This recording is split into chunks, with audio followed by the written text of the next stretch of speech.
Suppliers often only provide VIP services to customers with large orders.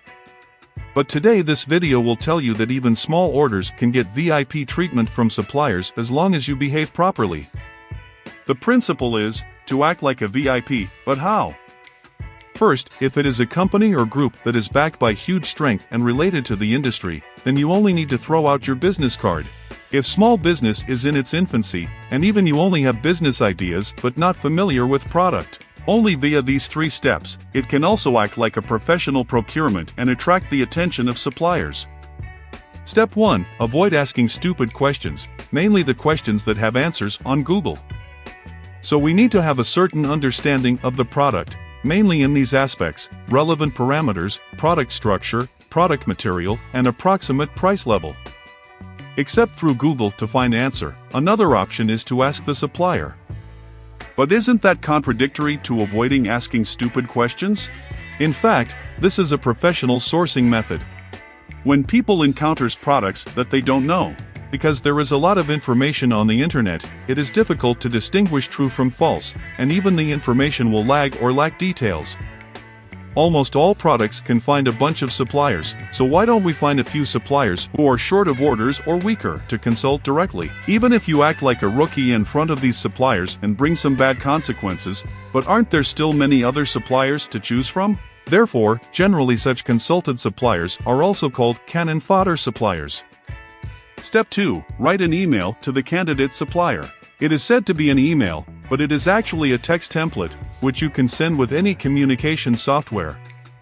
This is necessary. The advantage is to appear formal and the other is to greatly improve efficiency, because the text can be sent in groups, so that you can quickly send signals to all candidate suppliers. But how can this signal get the attention of suppliers? 1. Add the name of the supplier's salesman as much as possible to avoid being filtered as spam. 2. Do not ask suppliers to provide catalogs or quotations directly.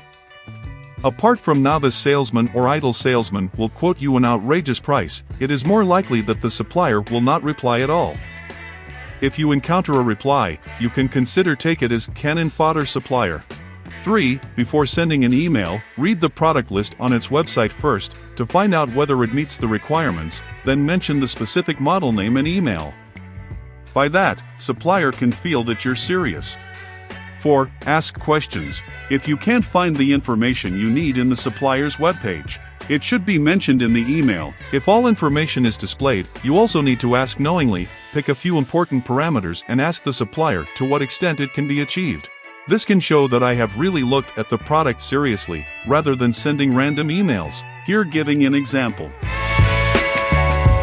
Step 3. After a day or 2, you will receive replies from some suppliers one after another. At this time, your first impression in the supplier's mind already has a professional aura.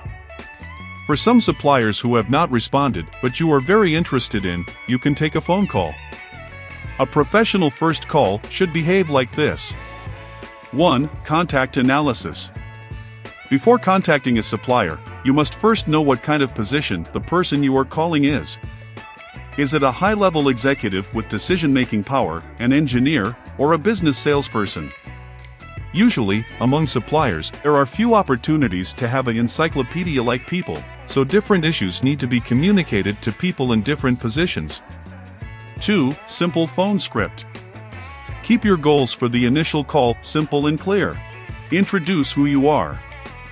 Briefly explain your purpose. Ask suppliers to give themselves feedback, or add contact information, or reply to emails, etc. Some novices are prone to fear before making a call, hesitating to dial a number, or worrying that don't know what to say. In this case, due to lack of proficiency and nervousness, the content cannot be fully expressed at once. Therefore, before making a call, it is highly recommended to write a simple script like this one. There are 2 things to pay attention to when communicating on the phone. 1. The time to make phone calls. Take a week as an example. Monday is the first day of work after the rest day. Many companies generally arrange work tasks or hold business meetings for the week on Monday. Try to avoid contact Monday morning. If for one day, avoid the first hour of the office time, the noon break and the half an hour before get off work. These 3 time periods are not suitable for too long telephone communication. 2. Before calling, you must have a certain understanding of the product to be consulted, because the communication between people cannot be like a program. Supplier may ask you for details, so you have to learn something about the product, as I said in the first. Through the above steps, your first impression in the mind of the supplier is professional and sincere. No supplier will despise such customers. Of course, you should also keep acting like a VIP in the follow-up communication. You can follow my channel, and I will tell you how to deal with suppliers' problems to maintain the biggest profit.